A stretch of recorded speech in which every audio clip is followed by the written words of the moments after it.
Señoras y señores, muchas gracias por venir al Centro Asturiano de Madrid. Como saben todos ustedes, es la casa de todos los asturianos y de todos los amigos de Asturias, de manera que bienvenidos y esperamos que nos sigan a través de la página web. Ya se ha colgado, estamos todavía a finales de enero, la programación de febrero, muy interesante. Tendremos muchísimos actos muy variados que difícilmente no habrá acto que les guste, de manera que por favor revisen esa página web y acompáñennos cuando lo consideren oportuno. Ya saben que además tenemos unos actos fijos, como son los lunes musicales, los martes de la poesía, en este caso el cuarto martes de cada mes, generalmente el cuarto martes de cada mes. Y luego encuentros de educación y salud, que es un día variado. Bueno, pues bienvenidos, porque hoy tenemos una conferencia sobre la historia de la prensa en Avilés, y es un motivo de satisfacción porque la prensa es fundamental, como los medios en su conjunto. Sobre esto yo recuerdo que hice hace tiempo un curso en Guillonorio, que estoy entre periodistas, grandes periodistas, y decían, hay al menos 3 metáforas sobre los medios de comunicación, probablemente también se puedan aplicar a la prensa. Por un lado, se presentan como ventanas al mundo, y es verdad. Por un lado, pues si pensamos en las pantallas, aunque no exclusivamente, en la televisión, en internet, pues son unas singulares ventanas que nos permiten asomarnos al mundo, ¿no? En cierto modo, a un mundo cada vez más globalizado. Decía Marshall McLuhan que estamos en una aldea global, y es más aldea global que cuando él lo dijo hace ya unas décadas. También decía otra metáfora, espejos de la realidad, los medios como espejos de la realidad. Incluso había algún programa que se denominaba de una forma parecida, espejo público, etc., ¿no? Esto es lo que quieren decir, o así es la realidad y así se la hemos contado, pero esto no siempre es verdad.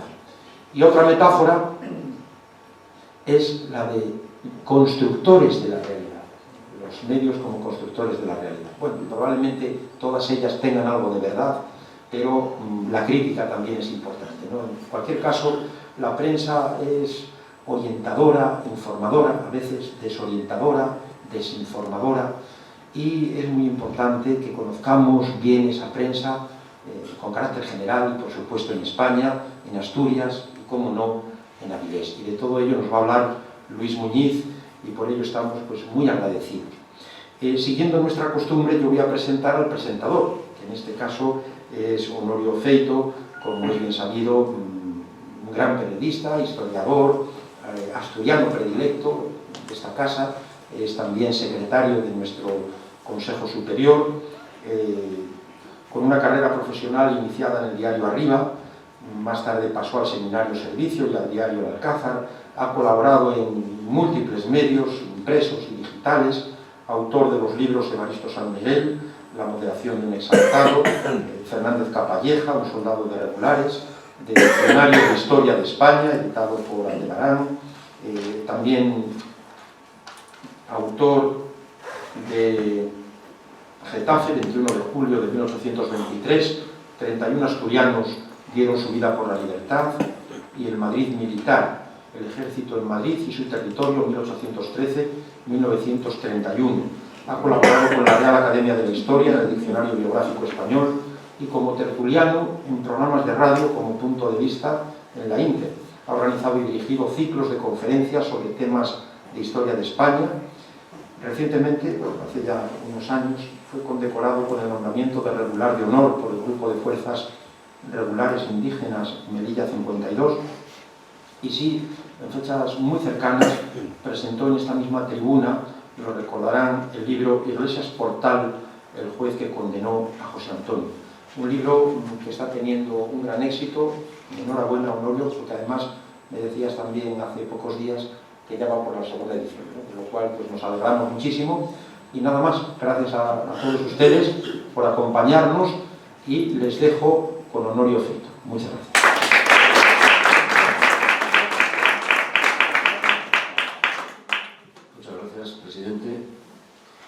Para mí es un placer presentar a un amigo, a un paisano y a un colega, que es Luis Muñiz. Curiosamente nos viene a hablar de un tema que es la prensa en Avilés. Yo hace unos años hablé aquí, en este mismo salón, de la prensa en Asturias y me aventuré a decir que la prensa para los asturianos fue la cuarta alternativa. Para un joven asturiano de mediados del siglo XIX, la prensa se ofrecía como la cuarta alternativa, después de, lógicamente, el campo, el mar, la mina. Hombre, basaba yo esta reflexión en unos estudios del profesor Altavella, según el cual, entre los años 20 del siglo XIX y los años 20 del siglo XX, Asturias, por densidad de población, registra el mayor número de periódicos que salen en España, cerca de 1000 cabeceras. Es cierto que muchas de esas cabeceras son efímeras, es decir, un número o dos a todo más, y es verdad que en muchos casos también la iniciativa partía de personas que tenían estaban ciertamente ociosos, ¿no? Decía Jesús Evaristo Casariego que probablemente el éxito se debía a los costes. La prensa en el siglo XIX tenía costes bajos y él calculaba que en unas 250 pesetas poner un periódico en la calle. A mí se me antoja que 250 pesetas era mucho dinero en la época. Y sobre todo, el dato más evidente es que los iniciadores de aquella explosión, digamos, de prensa no eran empresarios que quisieran hacer un negocio, sino que eran personas que, o bien en la política o bien en las artes, querían llevar un mensaje a través del vehículo que entonces se ponía de moda de la prensa escrita. Hay personas en Asturias que han hecho un auténtico esfuerzo por investigar los orígenes del periodismo, el propio Casariego que he citado, el profesor Altavella, que por supuesto también he citado, y luego están pues Ciriaco de Miguel Vigil, Rogelio Jove, Vicente Abello, que era del Barca como yo, Máximo Fuertes Acevedo, Guillermo Estrada Villaverde, Protásio González Solís, es decir, hay cantidad de referencias. Quiero señalar una cosa que hoy está muy bien vista, y es que esa aparición de periódicos en Asturias supuso también una oportunidad para la mujer. Son muchas las mujeres que asoman a las páginas de estos periódicos para publicar sus creaciones. Muchas veces eran poesías, pero bueno, se abrió una ventana y ahí estaban todas presentes. Una pequeña estadística, aquí, más que una estadística, una cita de los lugares que tuvieron, de los concejos que tuvieron periódicos.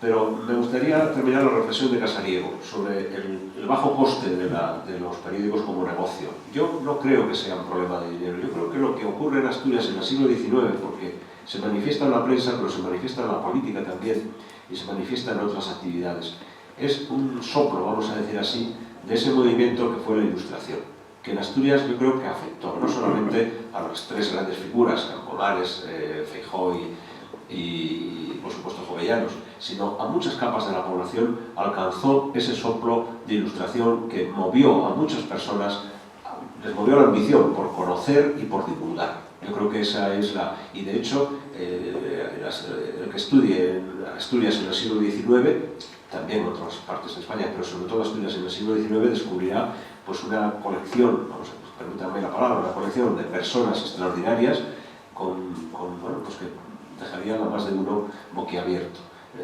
Evidentemente yo creo que ahora no estamos en esa faceta. Desgraciadamente no surgen asturianos, o quizá el mundo se ha dividido tanto que ya no es tan fácil seguirlos. Volviendo al tema del periodismo,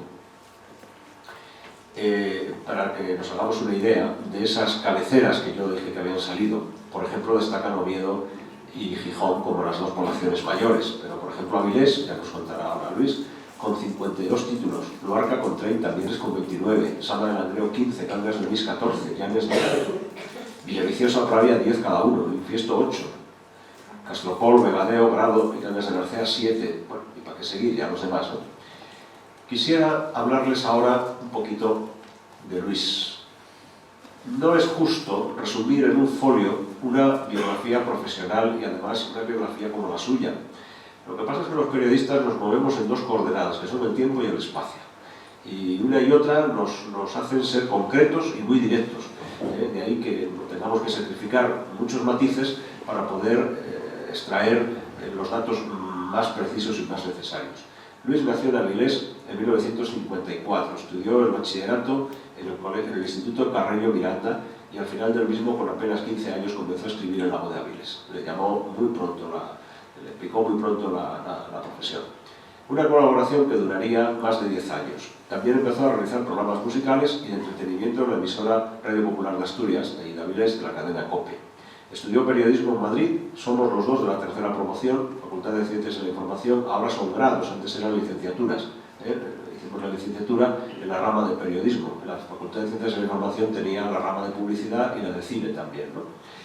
Bien, en la capital de España fue redactor jefe de la revista Actividad Discográfica y más adelante de Campaña, una publicación dirigida a los profesionales de la publicidad y el marketing. La carrera de Luis, yo no sé si voy a cometer una blasfemia periodística, pero yo creo que Luis se ha dedicado al periodismo técnico, que es un periodismo que no tiene nada que ver con lo que pensamos cuando hablamos de un periodista. Hoy el periodismo ofrece un abanico de posibilidades tan diversas y de tantos matices, porque no es igual un corresponsal de guerra que los que se dedican a ver si la señora la Pantoja al final se arregla con la hija. Entonces cada cosa es lo... Pero el periodismo de Luis es un periodismo técnico dirigido a los profesionales. Entonces, en 1980 él funda el semanario Anuncios, que dirigió durante su primera época, y también se ocupó de la dirección general de la empresa editora, de la que fue presidente de la Junta de Fundadores y consejero delegado. Presidió también la editora de la revista especializada en la industria de la alimentación y bebidas, Alimarket. En abril de 91 creó la revista Noticias de la Comunicación, que editó y dirigió hasta su desaparición en diciembre de 2017, por jubilación, leída por directivos y profesionales de los principales grupos y medios de comunicación del país, a los que tomaba el pulso y analizaba cada mes. Tras el cierre de esta revista, ha donado sus fondos documentales de casi 30 años de trabajo al Archivo General de la Universidad de Navarra y a la Asociación de la Prensa de Madrid. Es un experto en medios de comunicación y empresa informativa. En enero del 2008 publicó el libro La historia de la voz de Avilés, que recoge 100 años de la vida de un periódico. Para nosotros, obviamente, la vida de un periódico es una cosa que nos despierta mucha sensibilidad, porque un periódico, me van a permitir que abra un pequeño paréntesis, y no quiero abusar del tiempo porque el protagonista hoy es él. Me parece que fue Servan Schreiber el que entrevistó una vez al presidente Kennedy y le preguntó, le dijo: presidente, normalmente los presidentes en Estados Unidos cuando se jubilan, se retiran a su rancho, escriben sus memorias y desaparecen de la vida pública. Pero usted es un hombre joven, ¿a qué se va a dedicar usted cuando se vaya de la Casa Blanca? Y Kennedy le contestó: yo intentaré ser director de un periódico. Entonces el periodista se quedó un poco así y dice: ¿por qué? Dice: porque seguiré teniendo un control de lo que pasa en el mundo. Entonces, para nosotros, lógicamente, la empresa periodística es una empresa muy importante. Bien, en 2003 Luis recopiló y editó la obra literaria de su abuelo, el poeta avilesino José Suárez del Busto, y actualmente sigue colaborando en La Voz de Avilés, de manera puntual, y anualmente en la revista festivo-literaria local El Bollo.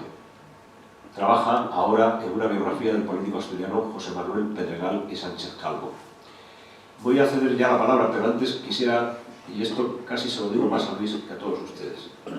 Luis, este es el centro asturiano, como ha dicho el presidente. Como suele decir el presidente, es un rinconín de los asturianos en Madrid y también de los amigos de Asturias.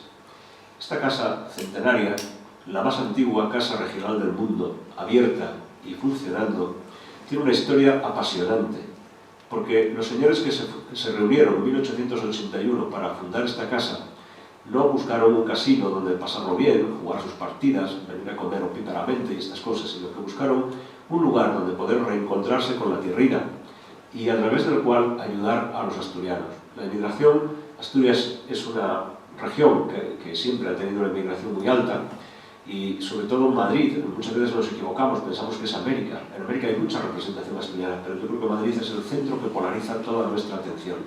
Pues el 90% de los asturianos residentes en Madrid en el siglo XIX eran de condición pobre. Así es que dos de los principales motivos, o de los principales motivos que tuvo el centro asturiano desde su fundación fue ayudar al asturiano que no podía pagarse, por ejemplo, el colegio de los niños, y se escolarizaron. Aquí me parece que hay cifras de 5.000 y 6.000 niños escolarizados. Si alguien ahora lo puede comprobar a través de un órgano que ahora voy a citar, pudiera leerlo, se quedaría asombrado de ver el programa de estudios, lo completísimo que era el programa de estudios de esos niños, con idiomas modernos, idiomas clásicos, aritmética, álgebra, filosofía, etcétera, etcétera, etcétera. Otra de las funciones de este centro, que también nos orgullece a todos, fue la beneficencia. Se tiene a Ramón de Campoamor por un poeta extraordinario del siglo XIX, más famoso incluso que Zorrilla. Y sin embargo, Ramón de Campoamor fue un político, fue gobernador civil de las 3 provincias de la Plana, de Castellón, Valencia y Alicante. Y cuando cesó, por los avatares del siglo XIX, ahora entraba un espadón, luego se iba y venía otro y se quitaban el puesto y volvía a entrar, bueno, él tuvo que dejar la política, y al cabo de un tiempo un periodista, Luis González Bravo, que llegó a presidente de gobierno, colocó al señor Campoamor como director general de beneficencia en España. Así que cuando él, que es fundador del Centro Asturiano, viene al Centro Asturiano, lo que hace es crear un departamento de beneficencia para que los asturianos pobres pudieran tener una atención mínima, una atención médica mínima. Pero en lo que nos enlaza con el día de hoy es en que esta casa ha sido muy sensible hacia el periodismo siempre, desde su fundación. Al principio se utilizó una columna en la Ilustración gallega y asturiana, en la cual se contaban las cosas que tenían lugar en el centro, las jornadas literarias, jornadas musicales, conferencias, actos. Entonces las presentaciones de libros no eran tan abundantes, pero todos los actos culturales y todas estas cosas. Poco tiempo después se fundó la revista Asturias. La revista aparece en 1895 y se edita ininterrumpidamente hasta 1920.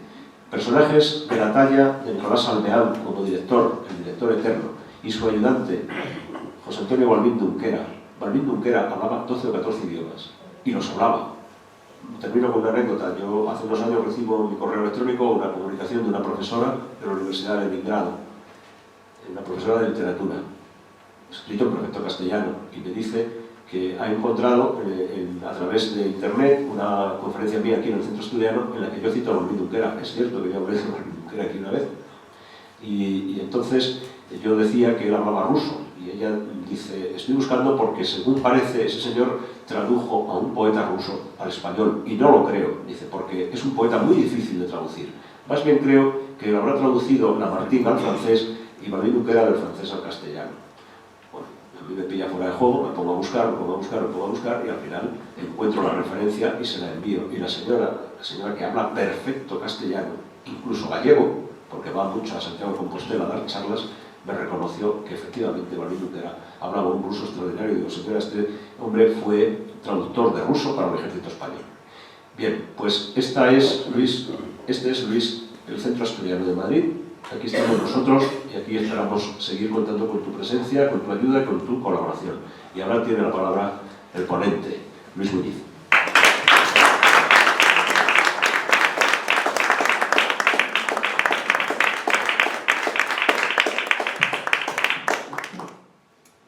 Muchas gracias. Gracias a Valentín y al Centro Asturiano por acogerme en esta charla, invitarme, y a Gloria por sus amables palabras. Efectivamente, yo conozco al Centro Asturiano de hace muchos años porque soy migrante aquí también desde los 18 años, y lógicamente he tenido muchas oportunidades de estar en esta casa asistiendo a actos y no solo venir a comer fabadona de vez en cuando. Bueno, como se nos está echando el tiempo encima, voy a tratar de abreviar y de ir lo más rápido posible en la charla. La charla, fundamentalmente, para evitar hacer un texto cerrado, he preferido preparar una serie de imágenes para hacerla más visual y que resulte un poco más agradable, que no sea tan monótona. Iré comentando la historia de la prensa en Avilés, que es el tema que nos reúne hoy aquí, que arranca del año 1966. Para quien no lo conozca, que supongo que estéis pocos de los que estáis aquí, Avilés es la tercera ciudad de Asturias, forma parte del núcleo metropolitano central de Asturias, es uno de los vértices del triángulo que integran Oviedo, Gijón y Avilés, y arranca su importancia de la Edad Media, a partir de la promulgación del Foro de Avilés, o incluso antes, porque en el castillo de Gauzón, que se encuentra en las afueras, como saben, la monarquía asturiana tuvo una presencia importante. Empieza Avilés a coger una importancia en la época medieval gracias al puerto comercial, que establece un comercio habitual con el resto de Europa, fundamentalmente con La Rochelle y la costa francesa, basado fundamentalmente en la Sal.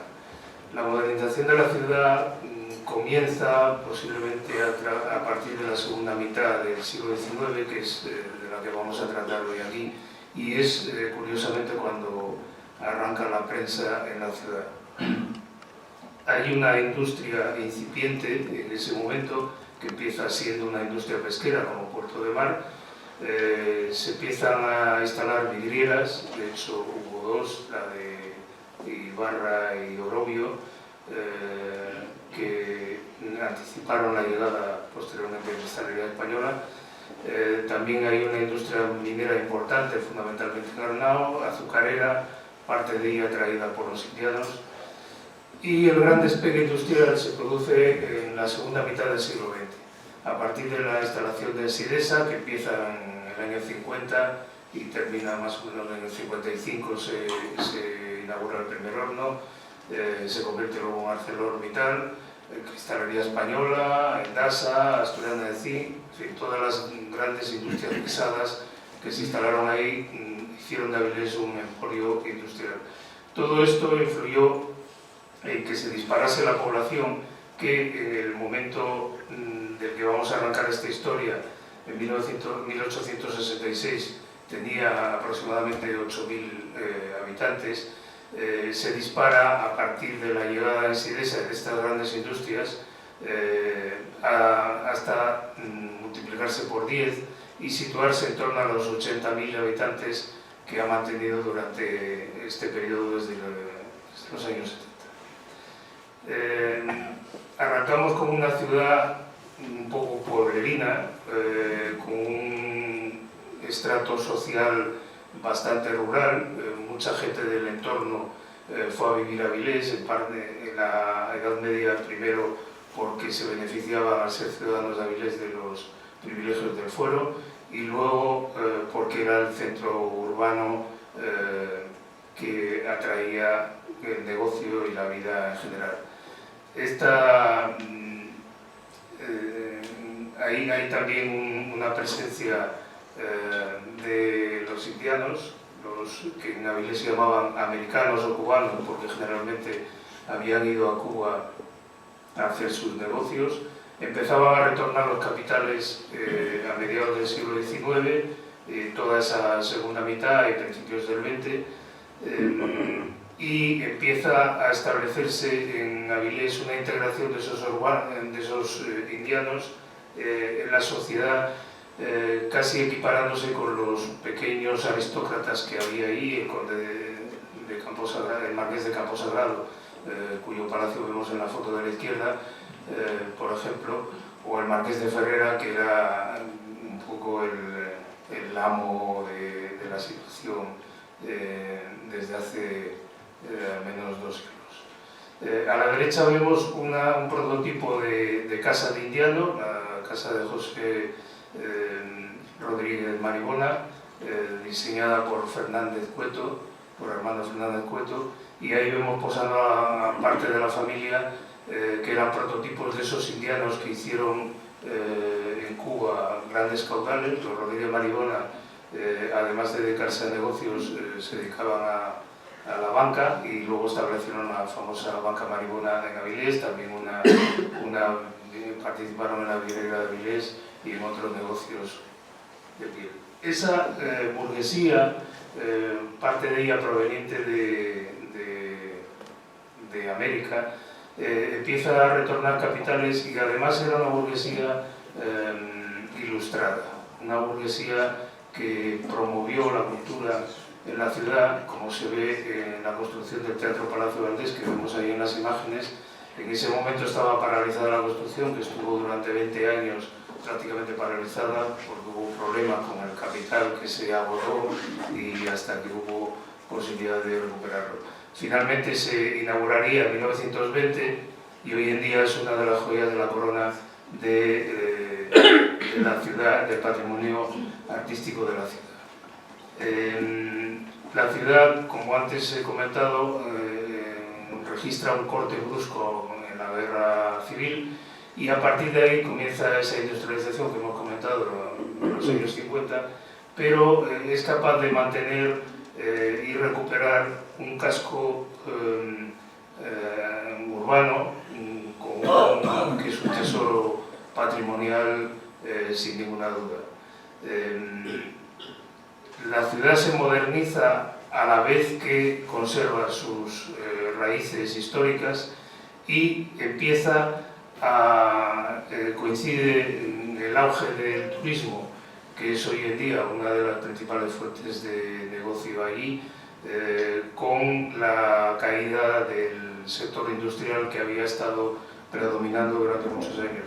Y entonces hoy en día es muy fácil ver estas escenas por Avilés que antes veíamos en Florencia, en Venecia, en lugares turísticos y que nunca habíamos pensado cuando yo era pequeño que podía haber guías turísticos y grupos de visitantes por Avilés. El centro Niemeyer, que todos conoceréis, ha sido un poco el colofón de esta promoción y a partir de él se pretende con este proyecto, la Isla de la Innovación, crear un entorno urbanístico muy moderno, muy avanzado en torno a los márgenes de la ría. Pero entrando ya en materia, vamos a ver rápidamente la cronología de la aparición de la prensa, que aparece en Centro Europa, en Estrasburgo, en 1605. En España aparece con la Gaceta de Barcelona, que aunque hay quien no lo considera el primer periódico español, porque en aquel momento Barcelona estaba bajo dominación francesa. Luego se lanza en Madrid la Gaceta Nueva, que se convierte en la Gaceta de Madrid en 1697. El Diario Noticioso es el primer periódico español con esta publicidad que se edita en nuestro país en 1758.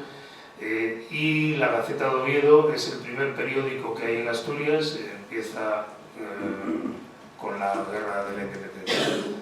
Luego tenemos el Eco de Avilés, en 1866, que es el primer periódico, que era semanal, y el primer diario, el Diario de Avilés. El Diario Noticioso, de Mariano José Nifo, cumple pasado mañana 262 años. Bueno, se celebra, o celebraríamos 262 años de su aparición el 1 de febrero de 1758. Duró bastantes años, aunque fue cambiando de título, de cabecera y de aspecto gráfico y de propietarios. El primer periódico asturiano, como antes dije, fue la Gaceta de Oviedo, nacida el 4 de junio de 1808, pues a poco de estallar el 2 de mayo la guerra contra los franceses, y su objetivo era el órgano de la Junta General del Principado, con periodicidad bisemanal. Su objetivo era dar noticias de cómo iba la guerra.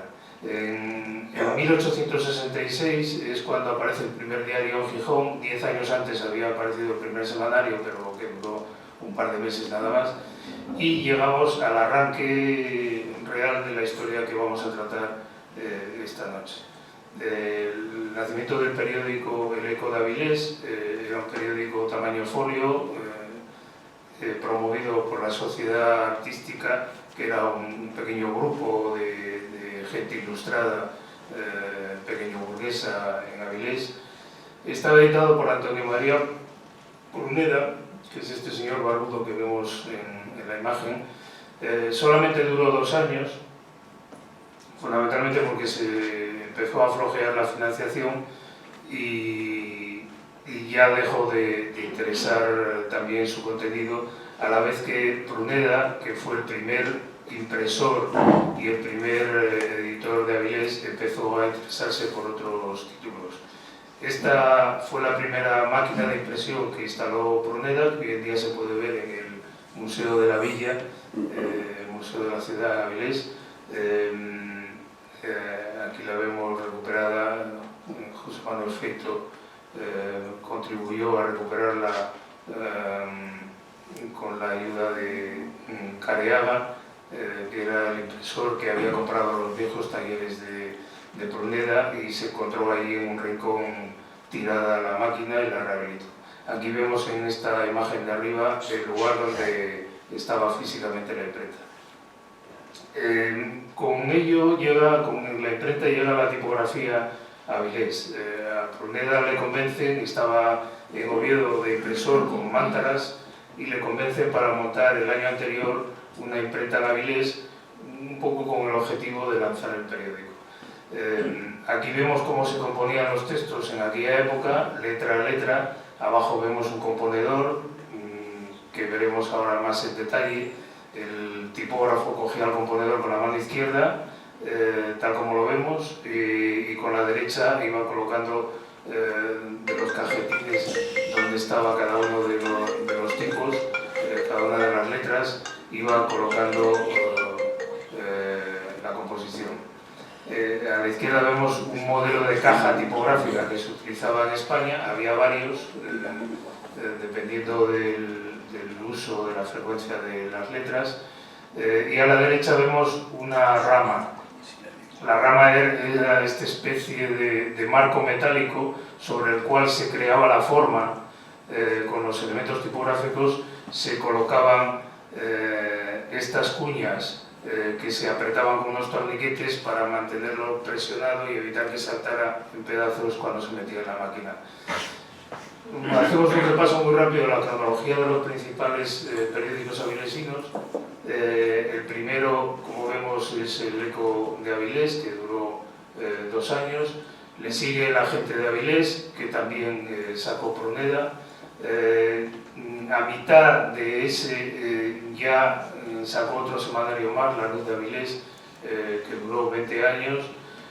También el propio Pruneda editó esos 4 primeros grandes periódicos de Avilés. El Porvenir de Avilés, otro semanario con 20 años.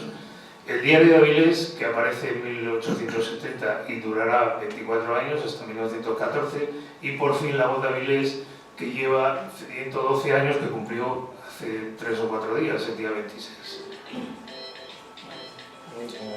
El impulso liberal es el que realmente consolida la prensa en Avilés.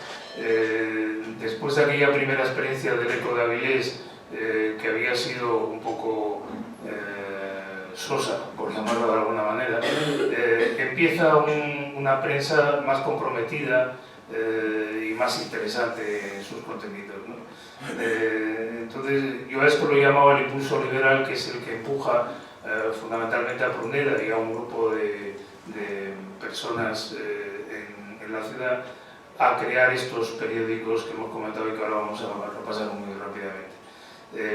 Tras la revolución de septiembre de 68, la gloriosa, en la que se depone a la reina Isabel II, empieza el sexenio democrático y acabamos con Amadeo de Saboya. El Agente de Avilés, que está a la izquierda, empieza el 21 de junio del 68, justo cuando se está preparando la fallida revuelta que hubo en Madrid antes de la Revolución de Septiembre. El ejemplar que está ahí, tan mal reproducido, porque está reproducido de otro sitio, es ya del 1 de octubre, es decir, que ya había triunfado la revolución, y por eso titulan Viva la libertad, la independencia española.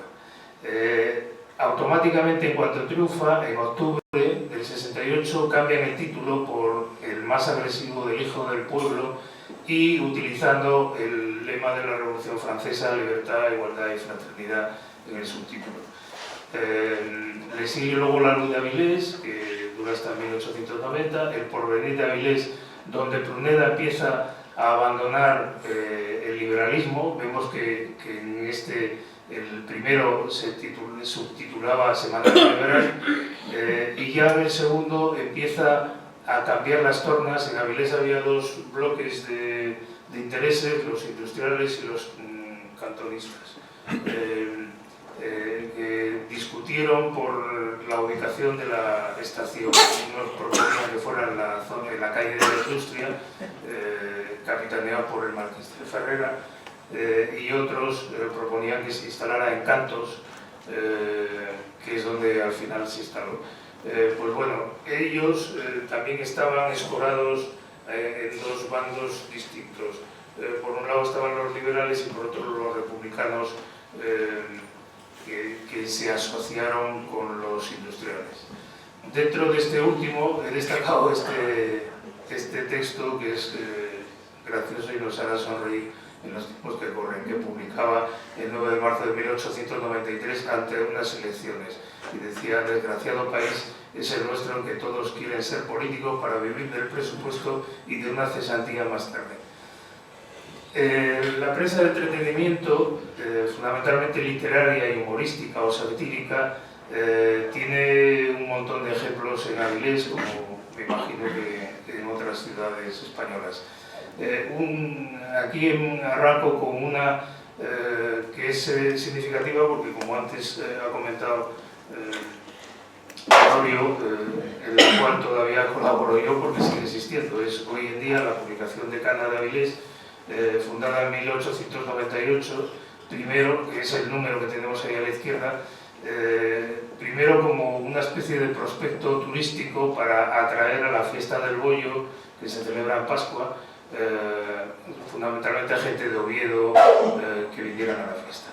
Esta revista ha ido evolucionando a lo largo de los 125 años que tiene ya, y bueno, aquí hay una muestra muy pequeñitas, las portadas, para que se vea como es un batiburrillo de estilos, porque estaba muy poco profesionalizada. Esto pertenece a la última etapa que dirige Benjamín Lebrato, el presidente de la Cofradía del Bollo, que es quien la edita, donde se busca un estilo plástico fundamentalmente diseñada por artistas locales, un poco más acorde con los tiempos que corren.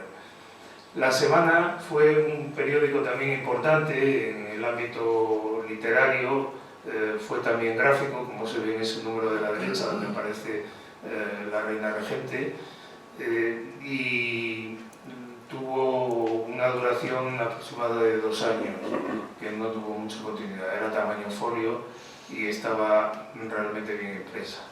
Entre la prensa de entretenimiento también destaca La Batelera, que era un tipo de publicación bastante habitual entre los títulos efímeros, como antes comentaba Honorio, la gran de los 50 y tantos títulos que tenemos, de los que tenemos noticias de Avilés, más de la mitad eran títulos efímeros que duraban muy pocos números o, como era este caso, se publicaban durante el verano. Generalmente lo hacían estudiantes que estudiaban en Madrid, en Oviedo, fuera de la ciudad, y en verano, cuando volvían a pasar las vacaciones, se entretenían haciendo este tipo de publicaciones. La Batelera, que como sabéis es también el nombre de una popular verbena que se celebra la víspera de San Agustín y que organiza el Centro Asturiano de Avilés, precisamente el Centro Asturiano de La Habana, y que hace referencia al sombrero, al canotier conocido como La Batelera. Aquí vemos otras portadas donde se preguntaban cuándo bajará el carbón, cuándo se inaugurará el tranvía eléctrico de Avilés, es decir, temas en tono humorístico que en aquel momento, estamos hablando de 1919, interesaban en la ciudad.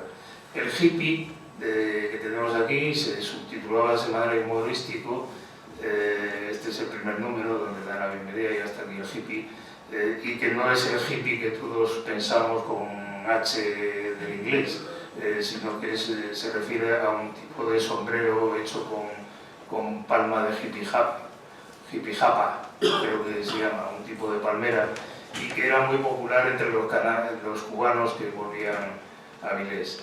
El Tuluergo, que es el nombre de un río que pasa por el centro de Avilés, hoy en día por debajo del Parque de las Meanas y de la calle de la Muralla, y que tenía como subtítulo "Sale cuando nos da la gana", con lo cual ya nos está avisando de por dónde van los tiros.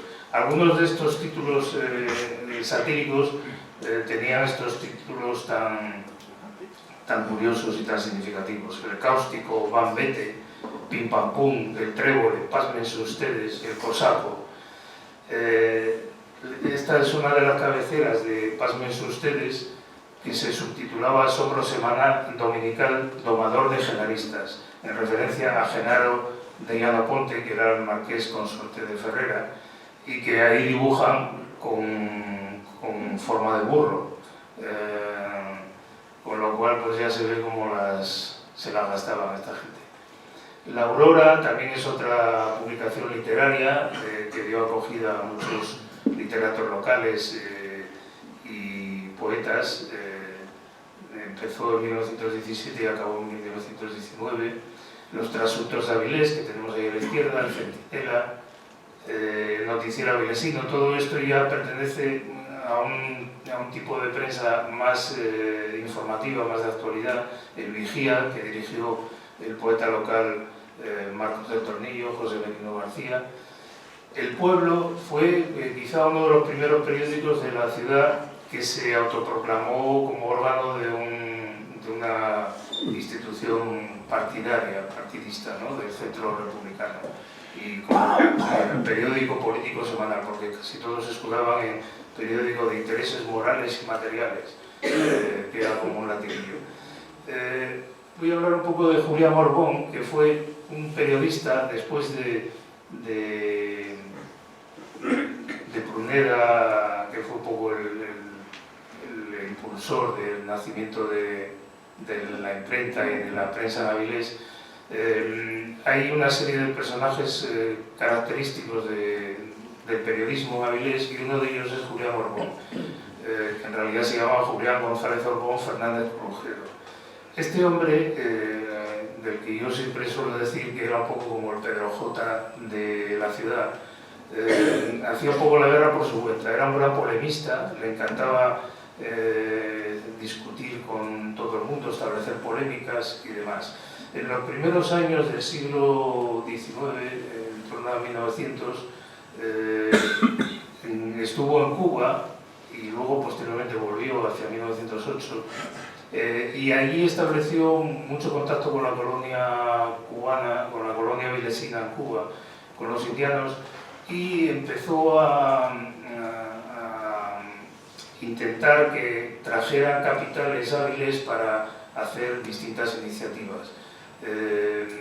Fue un impulsor de un montón de iniciativas que se producen más adelante, hacia 1915-18, por ahí, que luego veremos muy rápido, como la creación del tranvía eléctrico, finalizar el Teatro Palacio Valdés, un homenaje que se hizo a Stanislao Sánchez Calvo. En fin, había una serie de iniciativas que había en la ciudad, y él trató de colaborar siempre atrayendo capitales indianos, que era donde más fácil era obtenerlos entonces.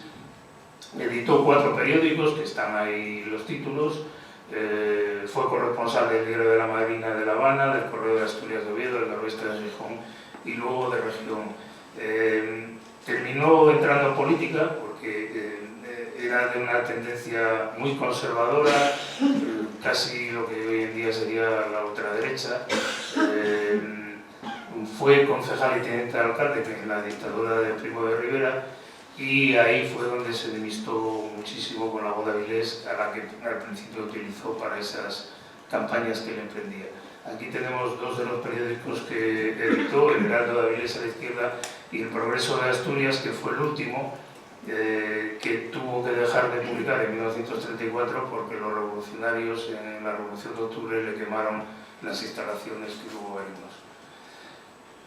El Diario de Avilés fue el primer periódico cotidiano con esa periodicidad, y nació promovido por los liberales dinásticos que encabezaban en Avilés Julián García San Miguel, que era el segundo marqués de Ferrera, y era en aquel momento el diputado a Cortes por la ciudad, lo fue durante 20 y tantos años. y utilizó para ello a Florentino Álvarez Mesa y Arroyo, que era abogado, ahora lo veremos más en detalle, y fue con el que lanzó el periódico. El periódico nace 2 meses antes de la llegada del ferrocarril a Avilés. Aquí se ve a la izquierda la portada de una edición especial con orlas que prepararon para aquel día, el 7 de julio de 1890. Y como digo, estaba llevado por Florentino Álvarez Mesa y Arroyo, que era abogado, el síndico del ayuntamiento, una especie de letrado municipal, y desempeñó la alcaldía entre 1897 y 1908, siendo, digamos, el hombre de Julián García San Miguel en Avilés, de los liberales que en aquel momento controlaban los resortes del poder en el distrito de Avilés, que era bastante más, era Gozón, Illas, Castellón, Corbera y demás. La voz de Avilés empezó en este local que vemos aquí, esta esquina que vemos a la izquierda, en la foto superior, que es precisamente la imprenta que luego compraría la familia Orbón y la que incendian los revolucionarios en el 34. Y cuando termina, tiene la sede en Ruy Pérez, en la misma calle que entra por aquí, un poquito más adelante, termina después de estar en un par de sedes más, en la calle del Parque, que es la actual Doctor Graeño, y en Pinar del Río también estuvo. Pronto aparece La Voz de Avilés en 1908. Aquí tenemos a la izquierda la primera página del diario de Avilés, el día que aparece La Voz de Avilés, y esa es la portada del número 1. Vemos la diferencia de acabado de una publicación y otra, la falta de interés que ya se notaba en el diario de Avilés, que al ser el único en el mercado había entrado en una apatía importante, y La Voz de Avilés viene a espabilarle de una manera brutal. De hecho, empieza, dado que La Voz de Avilés está promovida por el oponente a García San Miguel y quien le arrebata la Diputación a Cortes, que es José Manuel Pedregal, empiezan entre ambos una batalla, trasladando a las páginas del periódico la batalla ideológica y política que tienen ellos y la gente que les arropaba. De hecho, aquí vemos un titular que les llama buitres, y más que buitres porque les acusa de querer coger los resortes del poder municipal en Avilés en su propio beneficio. Muere Julián García San Miguel en 1911, y a partir de ahí empieza ya el declive del diario de Avilés, que terminará cerrando en 1914, el día 11 de 1914 de octubre. Ahí está la noticia a la izquierda que da La Voz de Avilés ese día, 2 días más tarde, el martes, porque el lunes no se publicaba. Y curiosamente Florentino Álvarez Mesa, que había sido su editor, director y casi propietario, aunque lo habían fundado 90 y tantos liberales de la ciudad, no lo ve, lógicamente, lo ve en sus deudos, su esquela en la portada de su eterno competidor, La Voz de Avilés. La Voz de Avilés se funda bajo la dirección de Manuel González Güés, que en Avilés se llama Ugués, como sabéis, Ugués, de la misma manera que Gualdina se dice Ugualdina en la mayor parte de los sitios, o Waldo, en Avilés se les conoce como los Ugués, aunque hoy en día por la fonética inglesa estamos más acostumbrados a pronunciar Güés, ¿no? Este fue el hombre que escogió José Manuel Pedregal y el grupo de personas que lo apoyaron en Avilés, porque él promovió el periódico desde Madrid, pero llegó a un acuerdo con una serie de personajes locales, fundamentalmente Rodrigo de Llano Ponte, el padre de Genaro de Llano Ponte, el marqués de Ferrera que antes he comentado, y una serie de personas como Carlos Lobo, que se convirtió un poco su testaferro también, y también era un poco testaferro del marqués de Ferrera, y un grupo de 24 accionistas que fundan el periódico para oponerse a los liberales y al ninguneo de que era objeto Pedregal, que acababa de ser el año anterior nombrado, elegido diputado por Avilés, y que no era muy bien tratado lógicamente en el diario. A la izquierda vemos la primera sede del periódico, lo que era la calle de Pedro Menéndez, que hoy en día es plaza, frente a la fuente, que estos días se está debatiendo si se conserva o no se conserva, porque se va a remodelar y quieren quitarla de ahí. Y luego la sede de Pinar del Río, donde estuvo 60 años hasta junio del 68. La primera máquina impresora es esta que está en esta imagen. Era una H. Julien de fabricación belga. Era una máquina plano-cilíndrica, es decir, que tenía un cilindro de presión que ayudaba a estampar el papel sobre una forma plana. De ahí viene el nombre de plano-cilíndrica. Esta forma plana se movía a un lado y a otro con un movimiento de vaivén desplazado por un sistema de bielas como el de las locomotoras, y a la vez que pasaba por aquí los tinteros entintaban de nuevo la plancha. La bandeja de arriba tenía el papel que colocaba subido a un estribo un operario en el alimentador y salía impreso ya para abajo. La Voz de Galicia conserva esta máquina, que es idéntica a la que tenía la Voz de Avilés, una H. Julien, en un maravilloso museo que tiene en Arteixo, en su sede de La Coruña, al lado de la sede de Zara. La Voz de Avilés hace este buen trabajo tipográfico. Vemos una característica que mantuvo durante muchos años, igual que el resto de la prensa española, porque encontramos esto también en La Vanguardia, en el ABC, en un montón de sitios, las esquelas en primera página como lugar más destacado para la gente pudiente, igual que en el cementerio se construían los principales mausoleos. La Voz de Avilés empieza con un tamaño sábana. Este es un facsímil del número 1 que se publicó cuando se celebró el centenario, como era el periódico entonces. Y este tamaño tan grande, al meterlo en la máquina a tanta presión, corría el riesgo de que saltara en pedazos y se hiciera lo que se llama en el gremio un empastelamiento, al mezclarse todos los tipos, lo cual era un verdadero follón.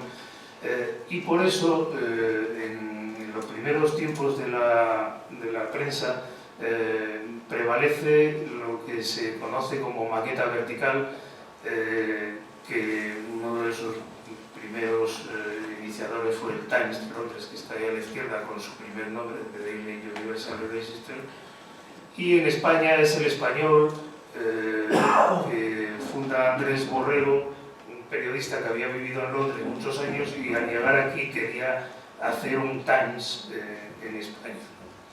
Entonces aquí vemos cómo en la forma, dentro de la rama, va todo a presión con estos torniquetes que apretan las cuñas, y es mucho más fácil que este no es un modelo de maqueta vertical precisamente, pero bueno, es lo único que encontré por ahí para que vierais cómo se montaba sobre platinas.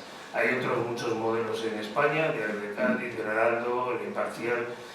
Y otra curiosidad muy extraña, que la Voz de Avilés siguió durante 3 o 4 años, es lo que llamaban la forma inglesa.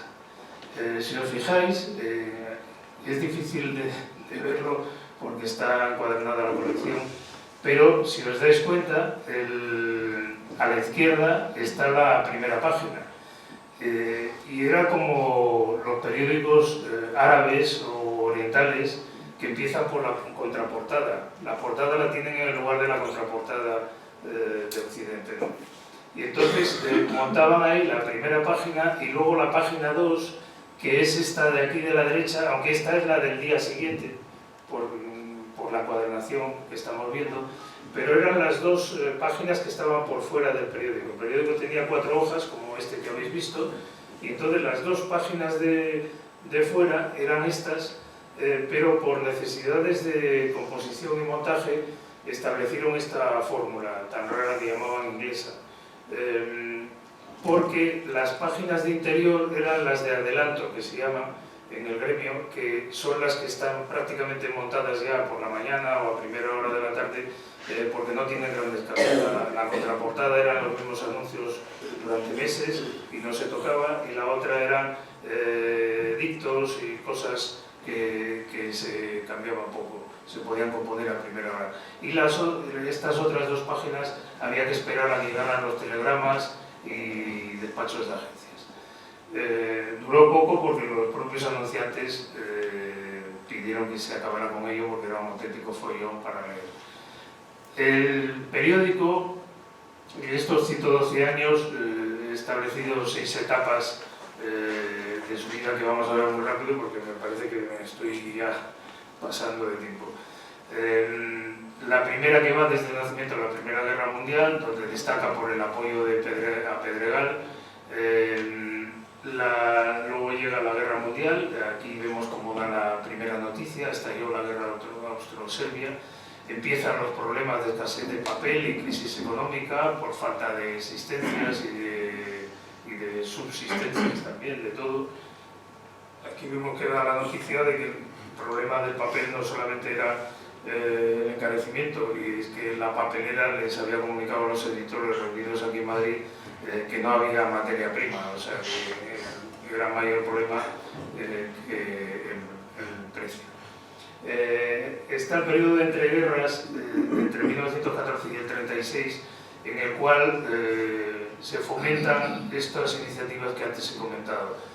Arriba a la izquierda vemos el Gran Hotel, que se inaugura en 1917 con la intención de intentar que Avilés se convierta en un centro de atracción turística de la época, como hicieron Santander o San Sebastián y otras villas del Cantábrico, que no funcionó fundamentalmente por tener la playa muy lejos. El monumento a Pedro Menéndez, abajo a la izquierda, al que asiste la infanta Isabel, conocida como la Chata, y arriba, en esa foto a la derecha arriba vemos con barba y pelo canoso a Manuel González Bués, el director del periódico. Está la inauguración del Teatro Palacio Valdés, que este verano se cumplen 100 años, que por fin se logra, y el tranvía eléctrico, que se inaugura entre 1921 y 23. La imagen es de cuando fue a inaugurarlo el general Primo de Rivera durante la dictadura. Llega esta dictadura, se pregunta al periódico el primer día si hay un golpe de Estado, y de 1923 al 31 el periódico pasa verdaderos apuros porque al haber sido un órgano de Pedregal, en aquella época ya no lo era tanto, aunque tenía una adhesión personal al mismo Manuel González Bués, es chantajeado, presionado para intentar atraerlo hacia la política del directorio. En el año 31 llega la República, vemos ahí en la primera página como se titula que abdica el rey y es proclamada la República, y una fotografía del Ayuntamiento y la plaza del Parche, la Plaza de España, en aquel momento de la Constitución, que durante el momento de proclamación desde el Ayuntamiento por parte de David Zaria, si no recuerdo mal. Llegan las bodas de plata del periódico en 1933, aquí se disculpan este pequeño texto de que como creían que no iban a llegar tan lejos, no se habían esmerado en conservar la primera página que ahí reproducen, y la verdad es que está muy deteriorada. Se conservan 2 correcciones encuadernadas en Avilés, y en una de ellas la primera página está hecha trizas, y la otra, que es de la que se ha reproducido esto, y yo también reproduje en mi libro de la historia, está bastante dañada también. Creo que se ha estado recuperando en Oviedo las monjas que se encargan de rehabilitar este tipo de documentos. Bueno, este día celebró Manuel González Güés, que está aquí con sombrero, al lado de Ana del Valle, y bueno, otros muchos colaboradores que no me voy a detener ahora porque si no, no llegamos. Los tipógrafos que están aquí fotografiados le dedican esta hora de homenaje, y en octubre del 34 está ya el movimiento revolucionario, en el cual prenden fuego. Aquí se ve la esquina de la plaza de Bastos, donde estaba el taller de Julián González Orbón, y le prenden fuego. A José Manuel Pedregal, que vemos ahí a la derecha en una imagen de 1933, cuando Vicente Alcalá Zamora le encarga formar gobierno a la salida del Palacio Nacional, fue secuestrado por los revolucionarios durante 12 días, fue llevado a Trubia hasta que lo liberaron las tropas de la Legión. Estalla la Guerra Civil en 1936 y la voz de Avilés es incautada por el Frente Popular, que lo convierte en un órgano de guerra, un órgano propagandístico en favor de la República, dado que Avilés había quedado en la republicana. Es asesinado Manuel González Güés, fundamentalmente se supone que por su escoramiento a la derecha más radical, cuando Melquiades Álvarez, que capitaneaba el partido al que perteneció Pedregal, se alía con Acción Popular y también con la CEDA y demás, y se provoca una ruptura, lógicamente, en el periódico. Cuando llegan los nacionales a Avilés, vuelve a aparecer el periódico efímeramente durante una semana. El hijo de Manuel González Güés logró sobrevivir escondido en las afueras de Avilés y saca este primer periódico el 29 de octubre de 1937, a la semana más o menos de entrar las fuerzas nacionales, que era el aniversario de la fundación de Falange en 1933, y por eso en la última página, que aquí no vemos, hay un poema de Sánchez Mazas, uno de los fundadores de Falange.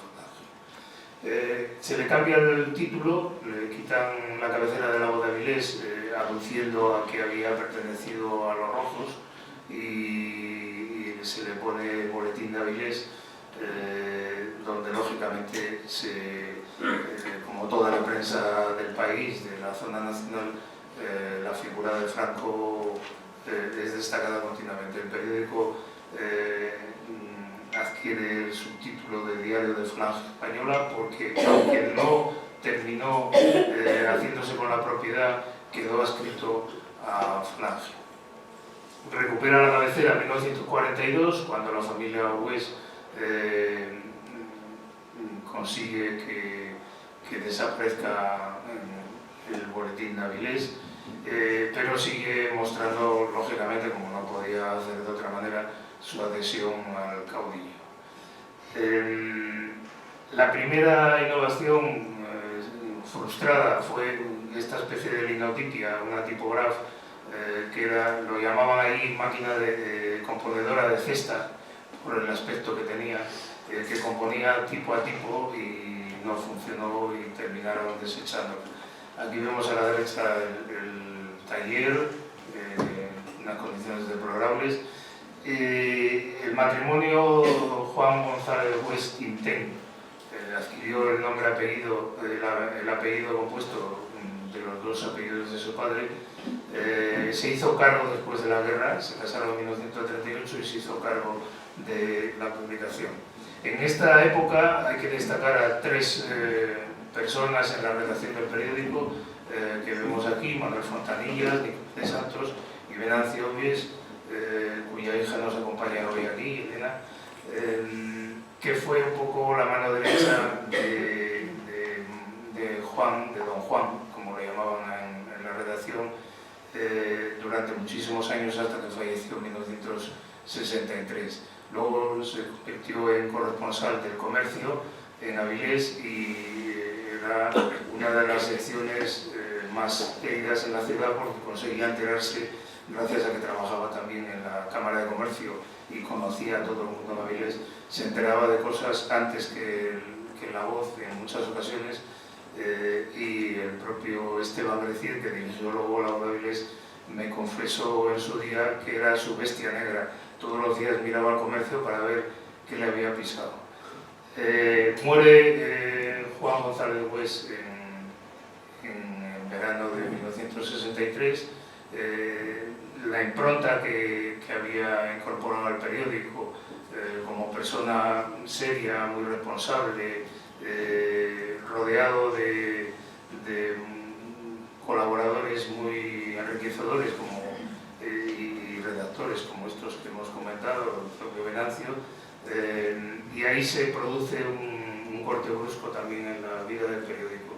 Traen de Madrid, lo llevan de Madrid, a un periodista joven que es Ismael López Muñoz, que luego será conocido a nivel nacional porque dirigió el Centro de Televisión Española en Bilbao, pero luego fue del equipo fundador del País, donde ocupó un montón de responsabilidades, entre ellas corresponsal en Moscú, y fue el primer ombudsman de la prensa española, el primer defensor del lector de la prensa española antes de morir en un accidente. Aquí vemos a la izquierda una visita que hizo Fraga Iribarne poco después de morir Juan Bués, acompañado de Fontanillas, que en aquel momento era redactor jefe del periódico, y la placa que en aquel momento se descubrió. La primera linotipia llega en 1957, la maneja Manuel Álvarez Obies, Jesús Álvarez Obies, que vemos aquí, este señor Calvo, que era este mismo, que fue el primer y el último linotipista, porque cuando se retiraron las linotipias, él estaba al frente de esta Linotype 78, que era el modelo más avanzado, con 4 almacenes de tipografía distintos. Aquí vemos a varios operarios, Manolo, Isidro, Regadío y el propio Álvarez, y delante de las platinas donde montaban las formas para la rotoplana que había ya. El primer teletipo llega en 1963 y hay curiosidades que encontré en la colección como esta, en la que después de dar la noticia de que estaba muy grave el rey Pablo de Grecia, llega un momento en que dicen morirá hoy. Ya pasamos de la información de los hechos al futurismo más atrevido. Al final no se muere ese día y terminan dando la noticia 2 días más tarde. Hay aquí una portada que destaca uno de sus libros, Fermín Víchez, que aquí nos acompaña hoy, que es un importante diseñador de periódicos en España, y encontró esta portada que yo no llegué a ver en la colección cuando la estuve husmeando, en la cual, con cierta sorna, Ismael López Muñoz, que era quien lo dirigía en aquel momento, titula que Franco realiza una original democratización de España cuando somete a las Cortes la ley orgánica del Estado. Estrena una nueva sede en julio de 1968 en la avenida de Gijón, con esta nueva rotoplana dúplex, donde por primera vez empieza sigue siendo tipografía plana, pero con un módulo aquí a la izquierda rotativo, por eso se llama rotoplana, que permitía la impresión en bicolor, como vemos aquí. El periódico a la izquierda, tan rústico, es el primero que se imprimió en esa máquina, y en los nuevos talleres es bastante evidente a la vista del desastroso trabajo que hicieron. Poco a poco van mejorando la maqueta, todavía no demasiado, porque en la época de Ismael no se maquetaban los periódicos, hasta que llega Esteban Grecier, que es este señor que vemos aquí, con doña Jesusa, ya viuda, que es la que se tuvo que hacer cargo del periódico, y empieza en este año una nueva etapa con los nuevos talleres. Fue Jiménez Quílez, el director general de prensa, a inaugurarlos. Y en aquel momento, Esteban Grecier, que sucedió a Ismael López Muñoz al frente del periódico, empieza un periodo de apertura en los contenidos. Nada más llegar él a principios de año, el día 2, creo que tomó posesión, a la semana se instaura el estado de excepción en España, o en Asturias, por la huelga de los mineros, y era un momento en el que ya se empezaba a intentar informar entre líneas en la época ya del tardofranquismo. Aquí vemos otros ejemplos de cómo hablan de que en Madrid había graves incidentes universitarios con banderas rojas y republicanas en la Facultad de Políticas, o esta otra de un encierro de esposas de mineros en huelga en la Catedral de Oviedo. Un editorial sobre el aniversario de la Segunda República, o se seguía en primera página la huelga minera. Se hablaba ya en el 70 del asociacionismo político, de la legalización de los partidos, que todavía no se podía hablar de ellos. En fin, era un periodo que fue muy enriquecedor en el periódico. Aquí es donde empieza Grecier a establecer maquetas, porque hasta entonces no se maquetaba, se montaba sobre pletinas directamente dando instrucciones a los tipógrafos donde montar las cosas, arriba, abajo, a la derecha, izquierda. Y se adopta esta maqueta modular que instaura en España Luis Fernández de la Cancela cuando crea, aunque bueno, había otros precedentes, pero cuando crea Nuevo Diario en 1963, ahí vemos a la izquierda el número 1, establece esta maqueta que vemos reflejada en las primeras páginas de La Voz de Avilés, gracias a esa impresión bicolor para hacer marcos, recuadros o lutos de subrayado. También se inspiró mucho en el Correo Español y la Gaceta del Norte, que en aquel momento seguían aquella maqueta. El último eslabón de la saga es Juan Manuel, que es el que más tiempo estuvo al frente del periódico, creo que fueron 42 años, pero no me hace mucho caso porque ahora mismo me bailan los números. Estuvo más tiempo que su abuelo, que lo fundó, y que su padre. En ese momento, los hermanos Gües, porque su hermana María Jesús asume la gerencia del periódico,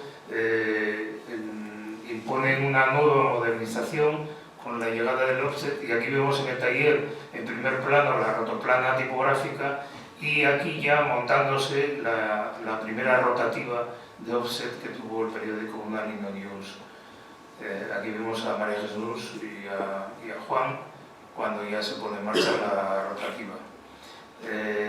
El periódico reduce el formato de sábana a tabloide en 1974, llega la muerte de Franco, comienza la democracia, el periódico sigue atento a ello. Cambia, aquí tenemos el último ejemplar en la parte inferior de tipografía y el primero de offset arriba. Es fácil observar el cambio de calidad en la impresión. Esta reduce también un poco el formato.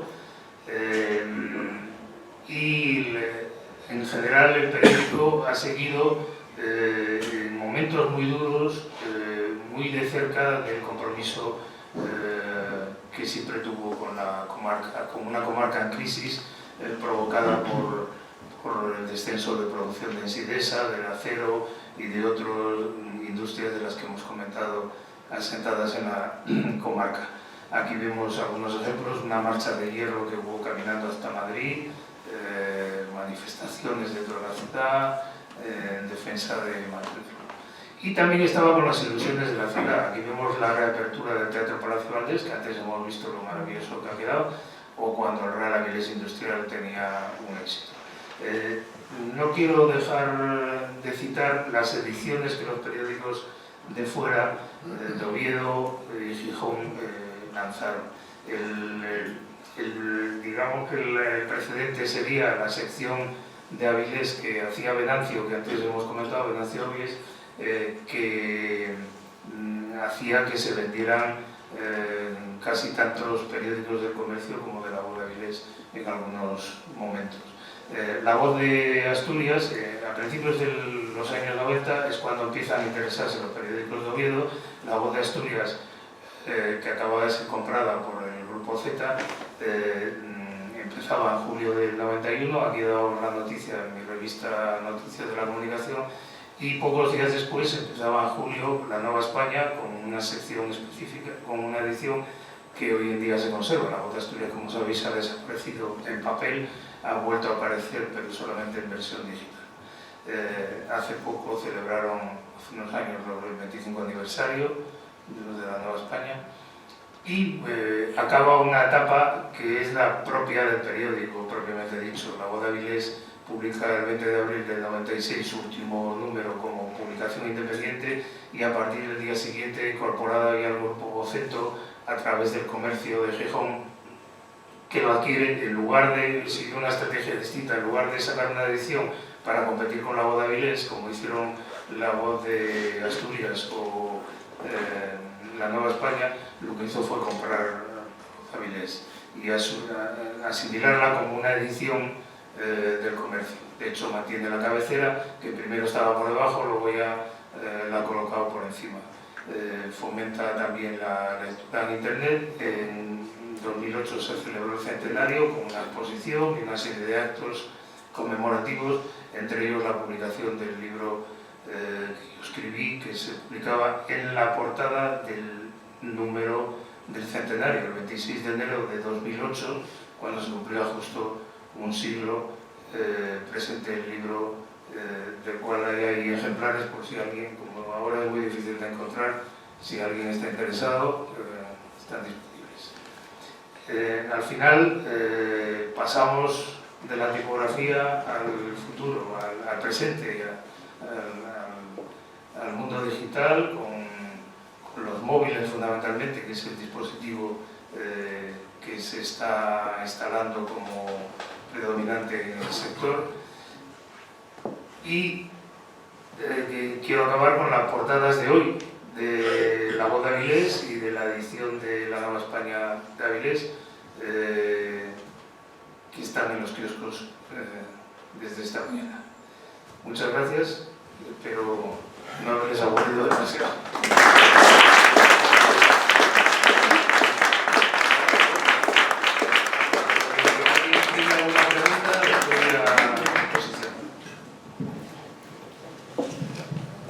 Bueno, pues muchas gracias a Luis Muñiz por este repaso, por esta investigación y por esta exposición que ha realizado tan documentada sobre la historia de la prensa en Avilés, que al mismo tiempo nos permite advertir cambios no solo en la propia prensa en orden a esa modernización, sino también en la propia sociedad hasta llegar a nuestros días, ¿no?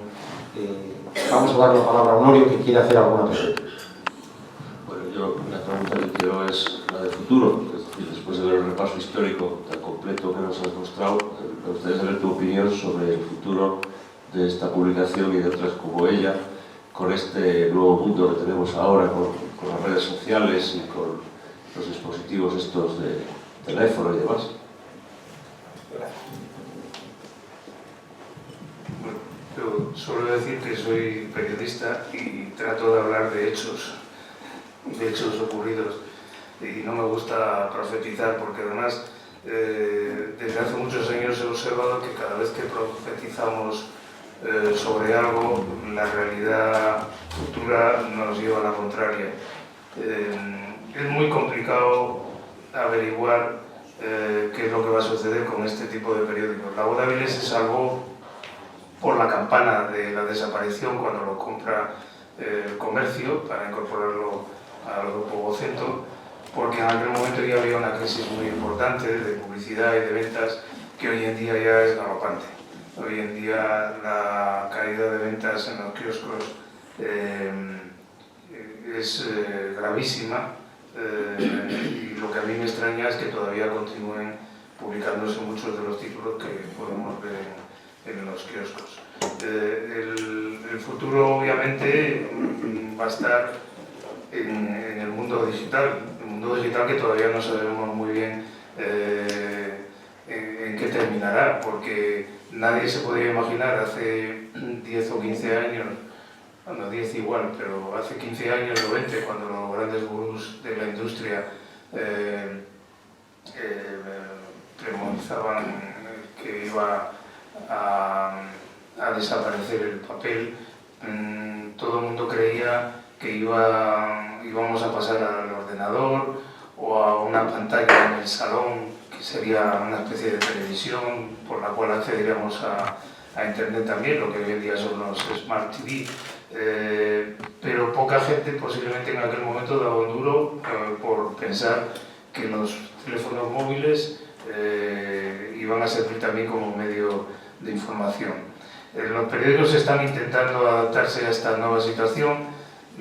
Es muy complicado crear un nuevo modelo de negocio. Están fracasando repetidamente. Llevan muchos años todos los grandes periódicos, El País, El Mundo, ABC, Prensa Ibérica, todos están intentando crear ese modelo de negocio, dando palos de ciego para ver, mediante prueba-error, a ver si algo funciona. Y es complicado. Han intentado cerrar las ediciones para que fueran de pago, se les ha caído la audiencia porque la gente no está dispuesta a pagar, luego las han vuelto a abrir y ahora la nueva tendencia es cerrar una parte de los contenidos, poner una serie de caramelos, como hace la Nueva España, el Grupo MOL en general, una serie de caramelos que te advierten que si quieres leer esta noticia tienes que estar suscrito o comprar la edición. Va a empezar también el comercio y la voz de Avilés con ello, que dentro de poco. Ya lo están haciendo todos los demás periódicos de la Cornisa Cantábrica del grupo, el Diario Vasco, el Correo de Bilbao y el Diario Montañés. Y yo la verdad lo veo muy complicado, porque es ponerle puertas al campo. Cuando hay tanta información gratuita, no solamente a través de la red, que es bestial, no se sabe uno dónde puede terminar, si empieza a pinchar aquí y allá e irse de un sitio a otro, leyendo artículos de opinión, columnas, blogs, de todo. Y no digamos nada entrando en las redes sociales, Instagram o en Twitter, en cualquiera de estas redes que están continuamente moviendo información en tiempo real. Entonces al final esto unido a otros medios que son gratuitos como la radio, la televisión de tipo informativo, suponen una competencia fortísima frente a un periódico impreso que tienes que ir a comprar al kiosco. Y la opción de dártelo digitalizado, ya sea a través de Kiosco y Más o cualquiera de estas plataformas que hay, no está funcionando tan bien, porque tampoco la gente está acostumbrada a verlo a través de pantallas. De todas formas, nadie sabe lo que va a pasar porque todo dependerá de las siguientes generaciones. Lógicamente los jóvenes de hoy en día han nacido ya como personas digitales, nativos digitales que llaman la gente del sector, y lógicamente ellos van a tener otra actitud frente a la información y al medio por el que les pueda llegar. Pero yo no le auguro un muy buen futuro a la prensa escrita, a la prensa gráfica. Muchas gracias. Bueno, no sé si... Por desgracia. Para lo que vivimos. No sé si alguna otra pregunta, algún comentario. Bueno, pues agradecemos muy sinceramente a Luis Muñiz que nos haya instruido con todos sus conocimientos en torno a la prensa avilesina y asturiana, y también a Honorio por esa presentación y por facilitar y favorecer este acto. Y le recordamos que hay algunos libros, si alguien desea que los dos nos firmen, pues es una oportunidad. Muchas gracias a todos.